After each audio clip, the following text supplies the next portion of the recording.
lovely gentlemen sitting on my right are Phillips and Lunardi. On behalf of my team, I want to welcome our family and friends, Bren faculty and staff, fellow students, and esteemed guests. Thank you all for coming today.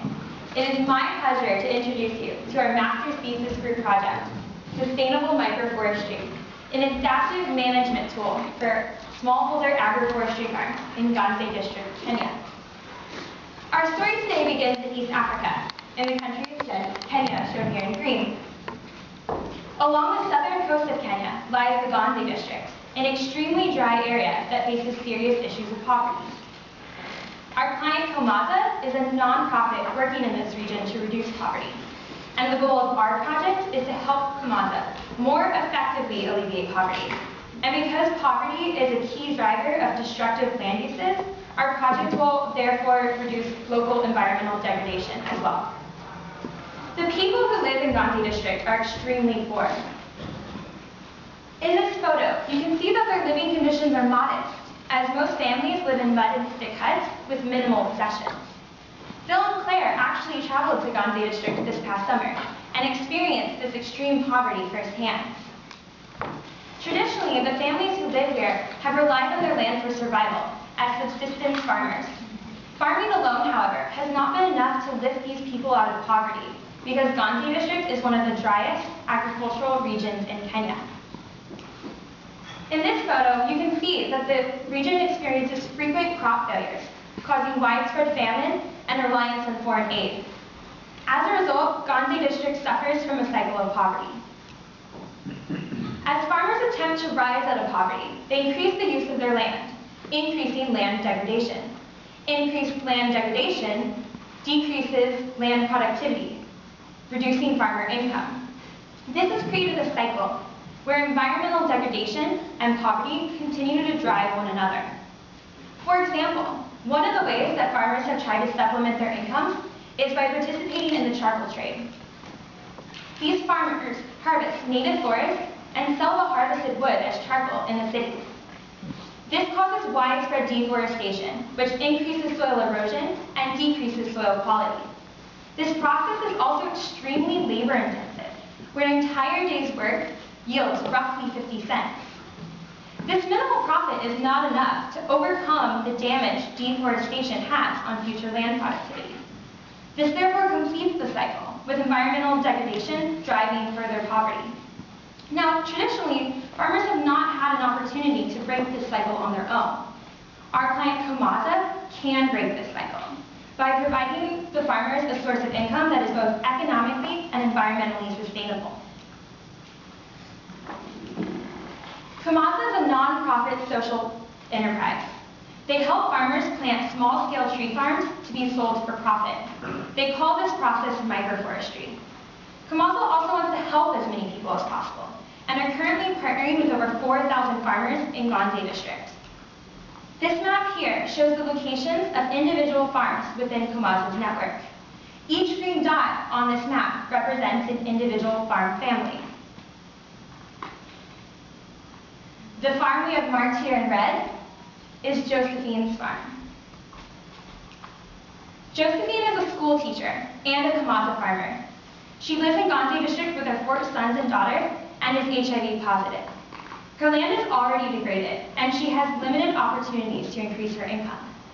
Without KOMAZA's help, Josephine would be another victim of the cycle of poverty. However, with KOMAZA's resources and knowledge about microforestry, Josephine will be able to bolster her income by selling valuable wood products, such as utility poles. This process from seed to market is referred to as the microforestry cycle. It involves 5 steps, from raising the seedlings in a nursery, to planting the seedlings at a farm, providing inputs and maintenance, harvesting and processing the trees, and then transporting the finished product to market for sale. This cycle can take a really long time, up to 20 years per harvest. Therefore, as a young organization founded in 2006, KOMAZA has not yet completed a full harvest cycle. 4 years ago, using seedlings raised in KOMAZA's nursery, KOMAZA helped Josephine clear and prepare her land for planting. Josephine is happy to report that her trees are growing tall and strong due to her careful maintenance and also with help from inputs that KOMAZA provides her, such as fertilizer. When it comes time to harvest, KOMAZA's field staff will then help Josephine cut and process her trees and transport the wood products to the highest value markets in the region. KOMAZA will then recoup its costs at the sale of the trees and deliver all of the profit to Josephine. Josephine plans to use the money she gets from selling her trees to send her youngest son, Lucky, to university. Therefore, it is our goal to help KOMAZA assist more farmers like Josephine and Lucky by increasing the effectiveness and profitability of KOMAZA's operations. Unfortunately, there's just a lot of uncertainty surrounding the microforestry process and KOMAZA's operations. First, without having fully completed a harvest cycle, KOMAZA has limited operational experience and lacks information on current conditions, such as how much will it actually cost to harvest and process different products. They also lack physical characteristics of each of their farms, such as the farm's soil fertility or average rainfall. In addition, even if KOMAZA had all this information, the organization covers such a large area that the conditions are inherently different between each farm.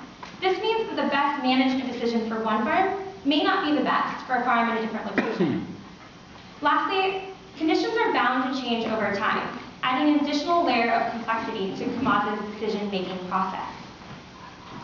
Given all this uncertainty and complexity, it's difficult for KOMAZA to make the management decisions that are best for its business and will return the greatest profit to its farmers.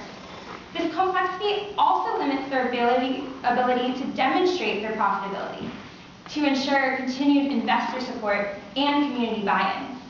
Ultimately, KOMAZA just needs a better way to make optimal decisions under uncertainty. To fill this need, our project has two main objectives.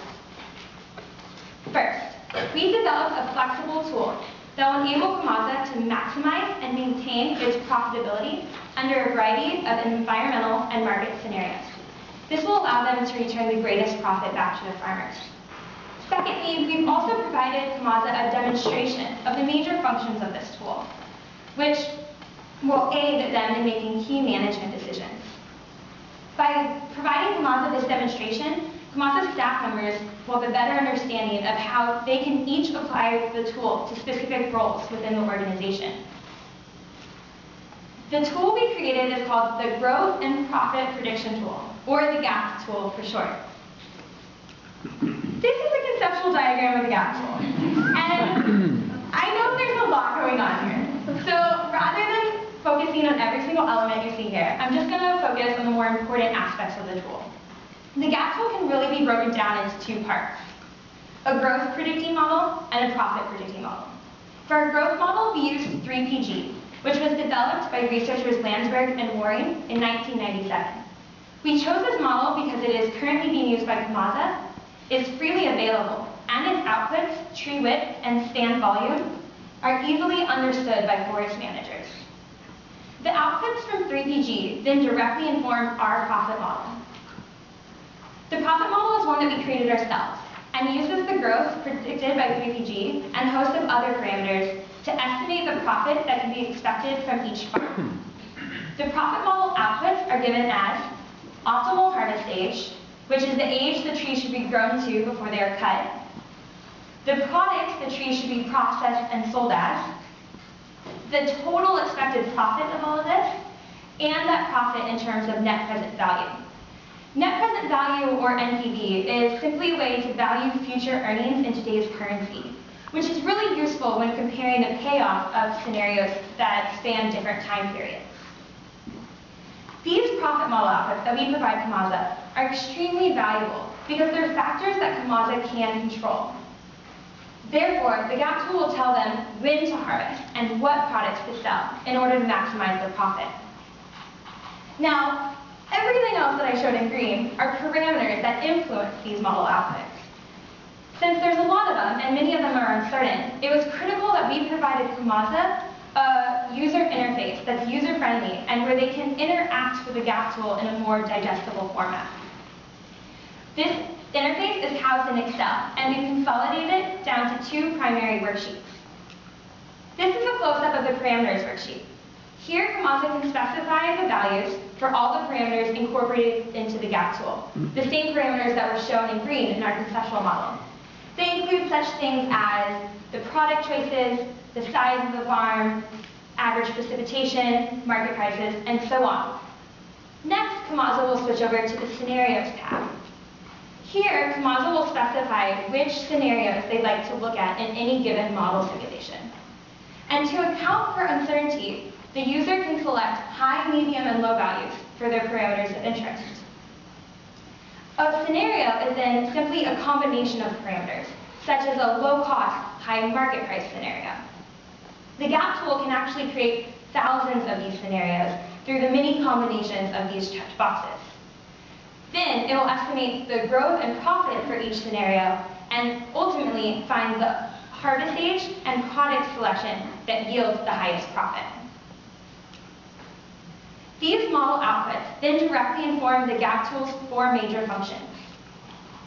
These functions are the most beneficial component of the gap tool to KOMAZA because they don't only provide KOMAZA numbers, but specific ways to analyze the effects of different management decisions. These 4 functions are sensitivity analysis, optimization, value of operational changes, and long-term strategy. The first function, sensitivity analysis, investigates the sensitivity of growth and profit to change in model inputs, such as soil fertility or climate. The second function, optimization, is what I've primarily been talking about up until this point, which selects the harvest age and products that yield the maximum profit for any given scenario. The third tool function can be used by the user to calculate the expected value of a changed operational procedures. And finally, the last tool function can be used by the user to draft strategic long-term management plans. Together, these 4 functions provide KOMAZA a well-informed pathway to make management decisions that will maximize the effectiveness of their operations. These functions can also be used to plan over a range of temporal and spatial scales. Therefore, the gap tool provides analyses that are relevant to various decision makers within KOMAZA's team. I'm now going to walk you through some of the different ways that KOMAZA employees can actually use the tool. This should give you a better understanding of how the tool works and how it can be used for management decisions. I'd like to stress these are only examples. In reality, the tool can do much, much more than we show you here today. So let's start with the sensitivity analysis.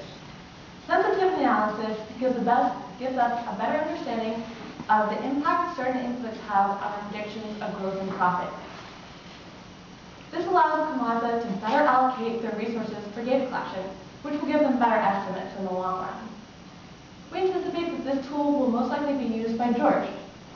George is KOMAZA's technology manager. Among many other things, he's also responsible for data collection, monitoring, and evaluation. Now, let me tell you, George is a man of very limited time and very limited resources. All he's sure of right now is that KOMAZA is missing a lot of data, but he's not sure where to start on data collection. His questions are, where do I start? Which data collection will allow me to have better estimates, most optimally, and which are going to be most cost-effective to collect. So we started with the sensitivity analysis to help George answer some of these questions. We decided to first run our analysis on climate. When we were visiting with George in September, he told us that he believed his lack of precipitation data was what was throwing off the accuracy of the 3PD growth model. So we decided to look at its sensitivity to precipitation to see how true this might be. So first we graphed tree growth over time. We see the tree's age here in years on our x-axis and our tree width in centimeter on the y-axis. Now we then split our climates into 3 different climates, wet, dry, and average.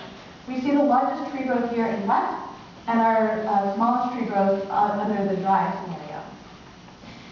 Now you can see that climate does have an impact on tree growth with a 2 centimeter difference at year 20 between the dry and wet climates. Our research showed that growth was also sensitive, or was also impacted by soil fertility. So we decided to compare this analysis to a sensitivity analysis on soil fertility. We split our soil fertilities into low, medium, and high soil fertility ratings. You can see our results here with tree growth again. Our high soil fertility yielding the largest tree growth, and our low soil fertility yielding the least tree growth. You can see that soil fertility has a marked impact on growth. In fact, 1.5 times more growth was seen under the high conditions rather than the low conditions. So we can use this to conclude that growth is more sensitive to soil fertility than climate. George can use this information to prioritize his data collection on soil fertility rather than climate. This allows him to save KOMAZA time and money, and also allows him to do his job more effectively. Next, we're going to move on to optimization. This tool function allows us to determine the optimal harvest age and product that maximizes profit. Now, KOMAZA's only source of income is from harvesting their trees and selling them. So of course they're going to want to get the maximum amount of profit possible. However, as Amy said, there's a lot of complexity and uncertainty in this process, making it difficult for them to determine which harvest stage will actually give them the maximum profit. So for example, let's say they harvest for charcoal. They're going to harvest every 1 to 2 years, which means they get frequent payoffs from this. However, charcoal is generally sold for really low prices. On the other hand, if we look at utility poles, they're one of the most valuable products on the wood market in Kenya. However, it might take up to 20 years before they can actually harvest their trees. So one of the things KOMAZA needs to weigh is, are their farmers actually willing to wait 20 years before they'll see their initial profit? KOMAZA has to weigh all of these economic, environmental, and social factors when they're determining their harvest stage. And the second tool function allows them to tease out the optimal harvest options in order to maximize profit. This feature was actually requested specifically by Patricia. She is KOMAZA's Director of Operations and the one who has to figure out when she's going to harvest and for what products.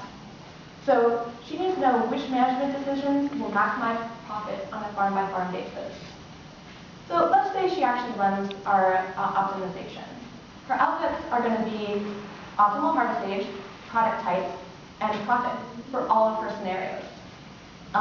Right now, she has no idea which profit or how much profit to expect from any of her farms. So we decided to display under all of our given scenarios what kind of profit she might see.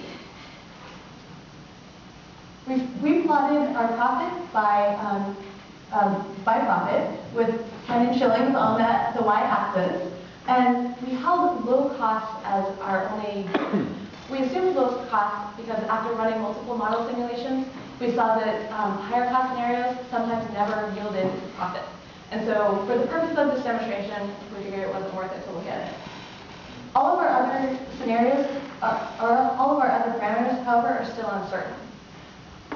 And we decided to simulate that because that's the reality that Patricia currently faces. So here you can see all of the potential profits, all the expected profits from all of our scenarios smushed together.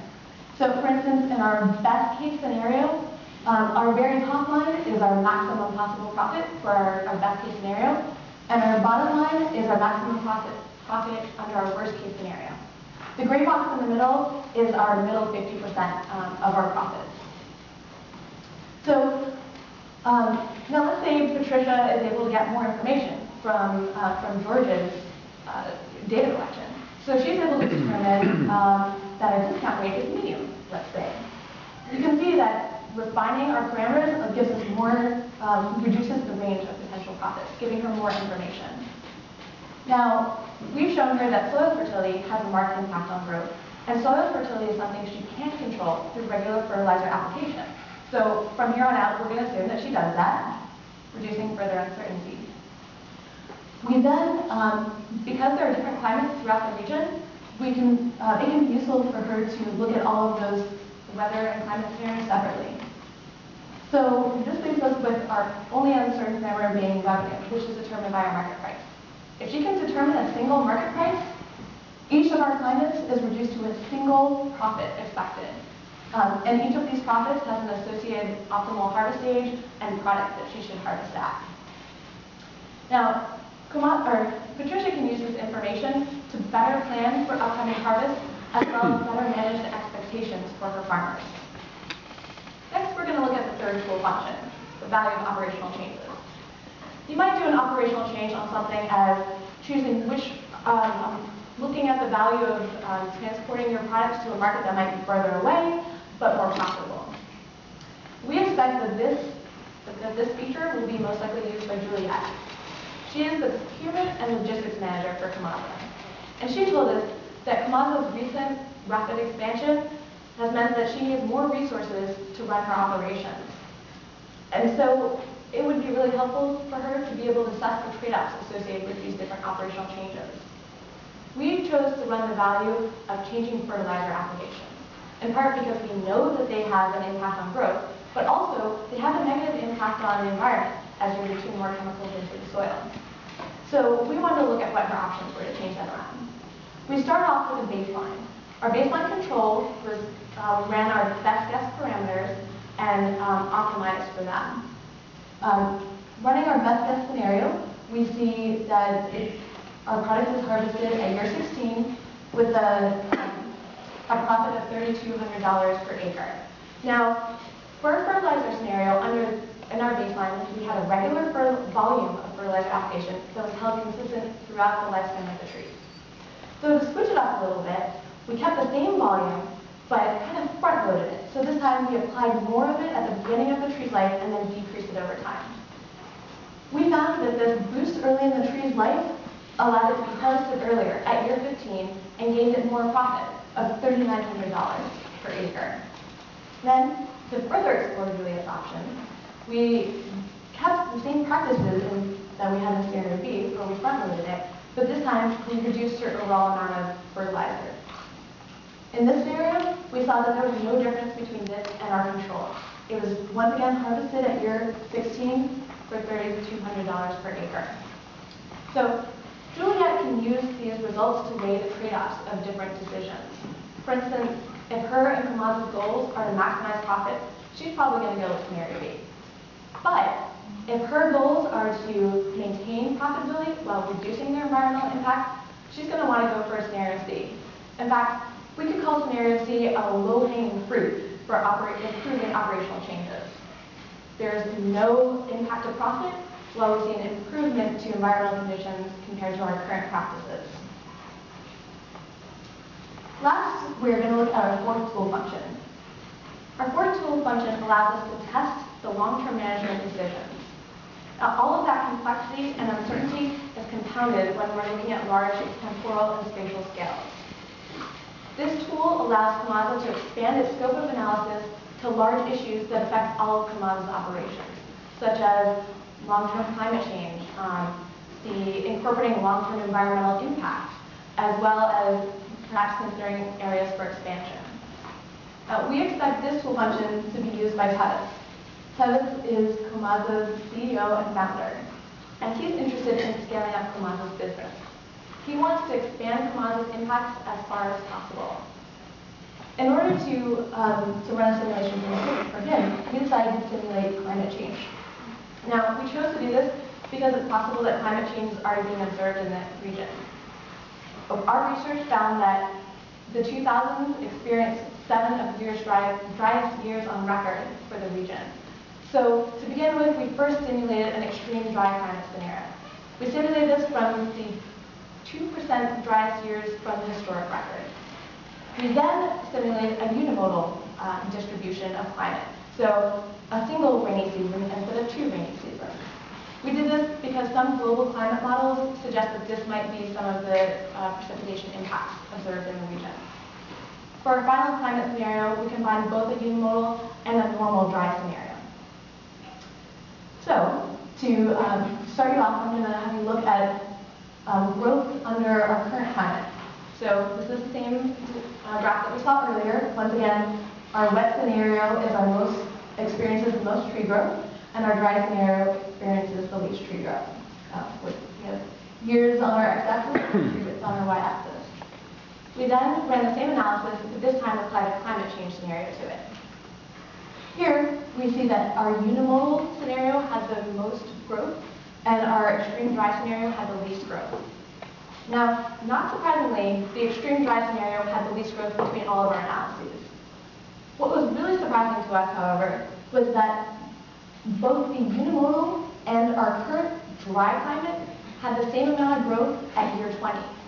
This was surprising to us because our dry climate had only 2/3 amount of rainfall as our unimodal climate. This indicates to us that not just rainfall volume, but also its distribution affects tree growth. So, TEPIS can use this information to plan more strategically for climate change throughout the upcoming years. Of course, he can't control the weather, but he can use this information to, in this case, to monitor for changes in climate patterns. He can also consider the expected changes in regions that he's considering for expansion. He can use this information to help maintain KOMAZA's business sustainability in a strategic way. So, here's what I want you to take away from this today. First, we only showed you 4 examples here. We created the tool to be user-friendly, adaptable, and flexible. So it can do the tool functions can do much more than what we showed you here. Therefore, in fact, we designed it to do more than we can even imagine. Therefore, there is a way for KOMAZA to plan strategically, despite the uncertainty and complexity in this field. And the gap tool can do that. Second, our initial findings show that there's an immense amount of variety between sites and scenarios. So there's not a one-size-fits-all management plan. In order for KOMAZA to succeed, they need to be able to assess the value of different options. And once again, the gap tool can do that. And third, better management decisions mean greater impact. By maximizing profit, KOMAZA can gain better traction within the farming community and the community at large. This allows them to expand the impact of their positive efforts. Ultimately, we believe that the added value of our tool to the planning process will help KOMAZA improve their business, provide economic stability to as many farmers as possible in an environmentally sustainable way. Our hope is that our tool will give KOMAZA farmers a chance to improve their livelihoods, breaking the cycle of poverty and reducing environmental degradation in both Ganze and beyond.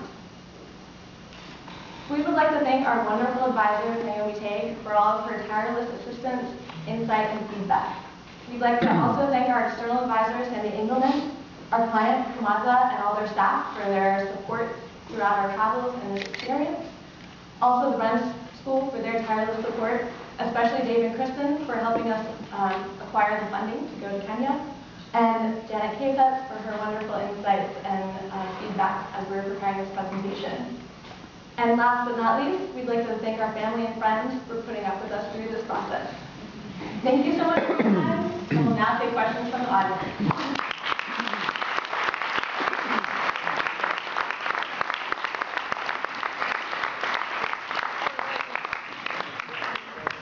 Please allow me to get the microphone to you if you have a question. This is a difficult room to hear in for anybody that has a question.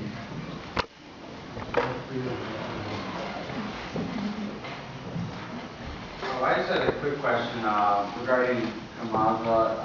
Did they collaborate with any other NGOs? I noticed like the story articles with her having positive and things of that nature. Is there collaboration between KOMAZA and other NGOs that would help alleviate the poverty and kind of put them on the path towards this more sustainable model and be able to use the tool? That's a great question, and it's very useful that we were in Kenya over the summer, because we were, sorry, can you hear me? So we were able to actually meet with some other NGOs that Kenya does work with. And the question was, what kind of interactions can KOMAZA have with other NGOs that will help? And there was an NGO that actually worked with rainfall data, and they are dealing with water issues in the area. And it was a great contact because they are out actually collecting very refined rainfall data in the region, which currently doesn't exist. Because the government there is not the same as the U.S. government, so there's not as much data available. So there are many NGOs working in the area, and currently KOMAZA is actively beginning outreach with them. Thank you. Is there an optimal growth potential for KOMAZA given that if everybody is producing telephone poles, the market will collapse for some in terms of profitability. Are you able to model that, or have you looked into that? Actually, that's a good question because a lot of the things that impact our project and KOMAZA the most are the local market conditions. And currently, they're trying to get utility poles as their primary product because it's massively profitable for them. And as of right now, Kenya is actually predominantly importing telephone poles from Uganda. And so there's a huge demand for local wood because it's cheaper, you don't have to transport it as far. And they're actually, when we were visiting, I saw this, they are making telephone poles out of concrete because there's a big concrete producer outside of Mombasa. And that just seems crazy, because trees are much more effective and efficient and cheaper than concrete. So it really is it's a high demand, and KOMAZA allows local farmers to meet that demand.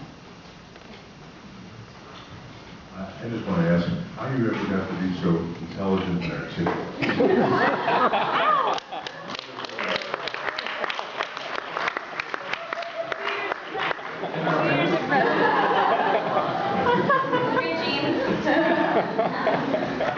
I would second that. That was a wonderful presentation. What I don't quite understand is how this model, which definitely benefits the NGO, how does this information get down to and affect the behavior and the well-being of Josephine, a mother with 4 children suffering from HIV, who lives really not even year to year, but probably day to day, week to week, month to month? How does growing telephone poles that will really come to, or trees that to produce telephone poles that won't come of age for 15 or 20 years benefit her?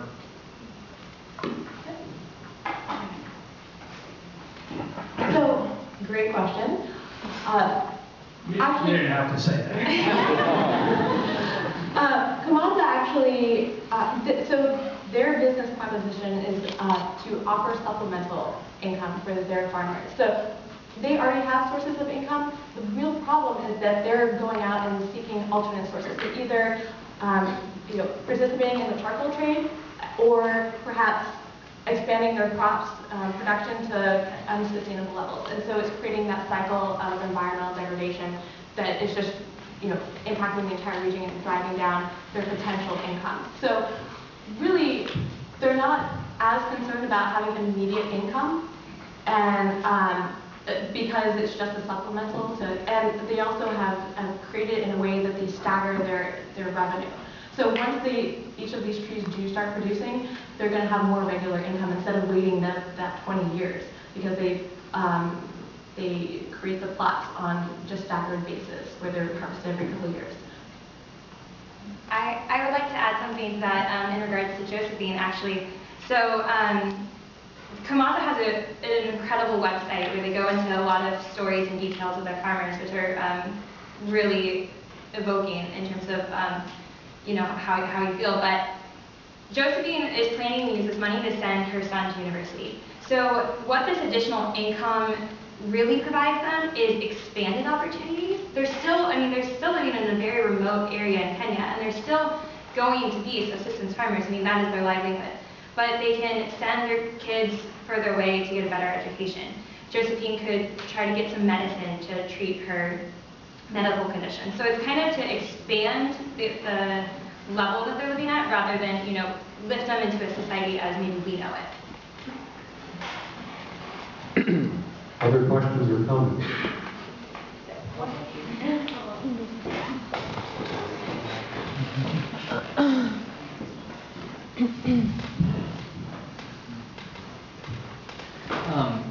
I think there's another group project that's doing, looks at red or red plus. And in some ways, this is sort of a similar idea. It's sort of using, you see red plus microforestry projects. Does KOMAZA think about that at all? And do you have sort of an opinion about whether this is a sort of more effective way for small landholders to make money on their forests? Well, I can start off, but Phil might know more about the actual business. But one major difference between red and this is obviously that red is with existing forests, and this is more like an afforestation or reforestation process. So that is a major difference, but obviously I'll hand this over to Phil, but if there are carbon credits available, then I'm sure they would like to take advantage of that. That's actually something that KOMAZA is currently looking in, and on our poster you'll see a photograph of Bren, and that's another one of their workers, and she's been looking into that, the possibility of KOMAZA getting carbon credits for the trees that they grow, and it is possible. We didn't use it because it currently doesn't exist for them, so it's a future thing, and you could use this tool to incorporate that using the future potential revenue they can get from it. We have sheets we didn't show you of the user interface, where you can actually input all potential revenues that you get, and you can add it to one of those scenarios, the high, medium, or low. So maybe that would be a medium or high revenue scenario by adding that extra profit in, or extra revenue in, which otherwise would not exist. So it is a possibility. They're currently looking into it, but it doesn't yet exist, so we didn't directly complete. Okay, cool. And then really quickly, have they considered partnering with like microfinance groups if people need more immediate term money? You know, if their forest is under contract, that's potentially something, you know, easier to get a loan on forests that are in need. So the question was if they can go and use other outside sources of finance, such as microfinance, that's a very big deal. A lot of organizations are doing that now. So, to the best of our knowledge, they aren't currently practicing that. That's actually one of our potential recommendations for them, because we noticed that in some scenarios they're not getting revenue until year 20. We said, maybe they can run some economic analysis and see if there's a way that they can pay their farmers on a regular basis to allow them to hold out longer to get that higher revenue product. And that's kind of an area for future expansion. I have a question. Wonderful presentation, a very interesting topic close to my heart. But I was wondering if the plots of land that they're devoting to agroforestry, if that's taking away from their subsistence production, because subsistence farmers produce food for themselves and their families. So if KOMAZA is what their plan is in terms of resource and food security and how to balance the two. They're actually very lucky in that regard because KOMAZA, the farms that they work on, most of the land is not under agricultural production. They're individual family-owned and run farms. It's just, families that we showed a photograph of before. It's individual families running these farms on their own land, and a lot of the land is very poor quality, and they're not actually able to grow certain crops on it. Maize, for instance, is the major crop they grow. It takes a huge amount of input and pretty good soil for it.